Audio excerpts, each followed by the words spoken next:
go back to the question of what is PTSD. So trauma is one top thing. They call that the criterion A.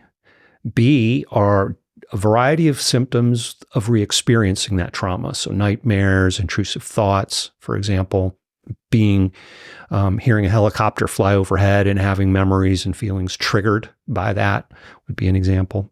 The C symptoms or the B symptoms would be the avoidance. So classic aspect of all anxiety disorders is if something frightens you, you avoid it. Or you escape it if it comes along. If you're frightened of spiders, what do? You avoid spiders. I've known people with phobia, like I had a colleague years ago who had a cockroach phobia. That's a good phobia. Yeah, and she was here in Houston, and she was like, "I'm not staying in Houston. I'm leaving." Yes, I have seen cockroaches here in Houston. Yeah, if I had a phobia, I would also leave. Yeah, they're like that big. Some of them. Yes, and she understood the behavioral principles of how to treat a phobia, but she's like, I'm not going to do that. I'm moving to Boston. So she moved to Boston. That's a classic avoidance. But when we avoid things, we never get over our fears. And it's just a basic physiological principle of habituation. When I was in my teens and early 20s, I had a very powerful fear of public speaking. Social anxiety, terrified. I avoided it at all costs, got all the way through college without ever having to get up in front of a group of people and talk until I got to graduate school. In my second year of graduate school, they said, you're teaching a class.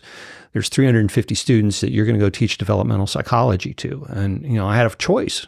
I avoid or I drop out of school, I do it or I drop out of school essentially. And, 30 years later, I don't have any anxiety about public speaking. If you face it and you deal with it and you just, it's that exposure. You don't have to get good at it. You just have to do it. And then, so cluster B, A, B, C symptoms are the avoidance. And then the D symptoms are the emotional things, self-blame, anger, arousal of the hypervigilance, there's a lot of things that include things like self-destructive behaviors, risky behaviors. Mm-hmm. So that's our diagnosis of PTSD.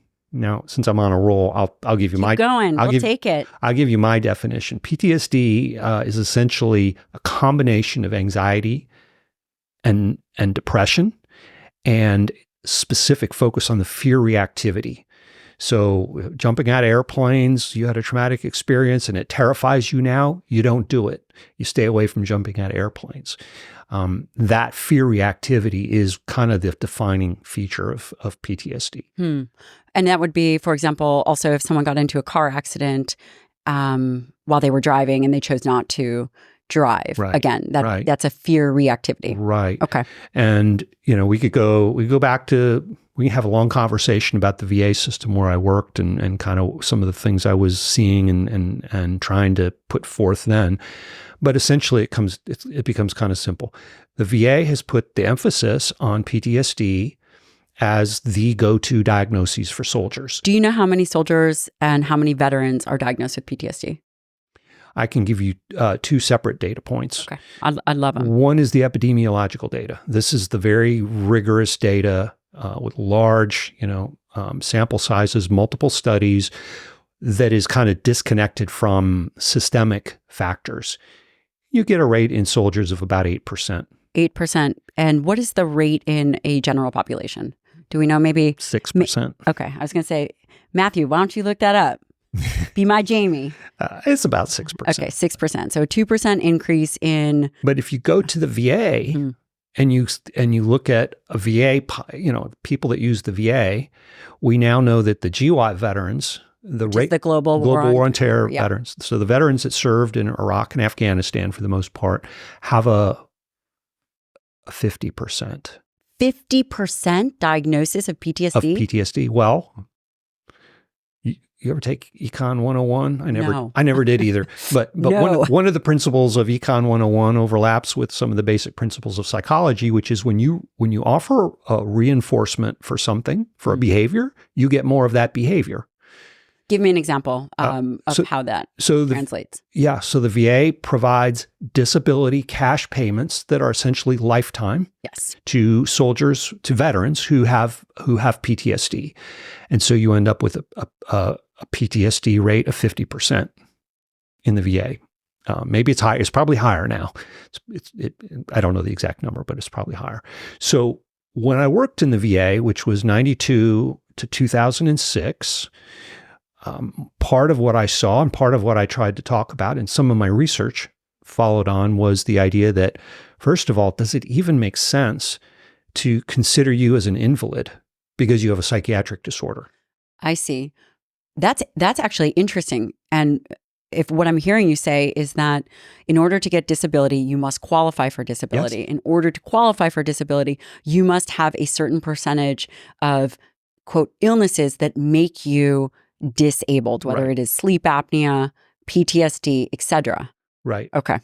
Whatever injuries or illnesses you have that developed while you were in service are identified, evaluated, and there's different numbers, different percent ratings. It's a 0 to 100% total approach, but they give different percentages to different disorders based on their severity. So you have over half of all of the veterans from the last 25 years receiving VA disability payments for PTSD. Now, I got to say this before the hate mail starts to come at me. I've received my share of this over the years. I'm not anti-veteran. I hope that's that's clear. And I'm not here to take away veterans' benefits. I think we need to do a lot for our veterans.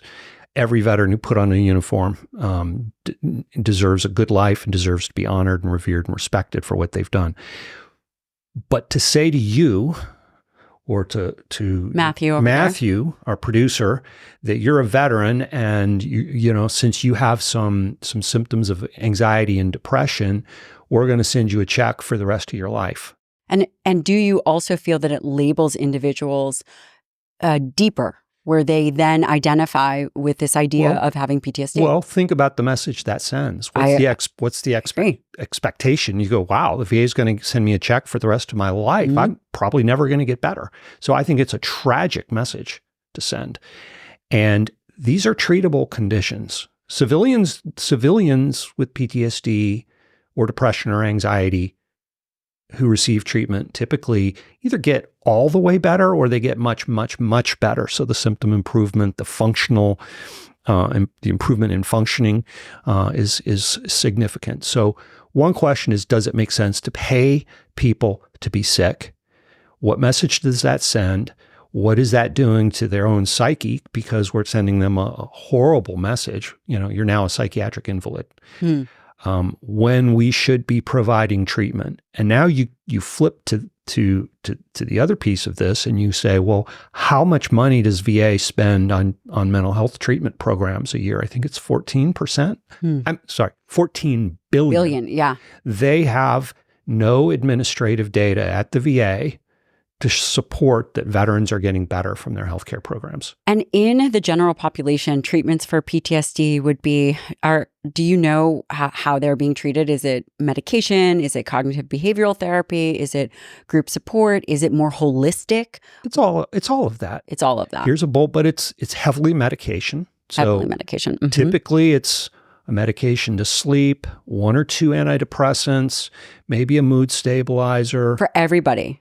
Or everybody's different. Yeah. But a very common pattern is to start you with 1 or 2 things, and then a week, a month, 6 months later, maybe add a few more. I've talked with veterans who just have a bucket, bucket of medications. Cognitive behavioral therapy is offered. Doesn't mean people are getting it. A lot of VAs do have things like acupuncture, other kinds of group therapies and such.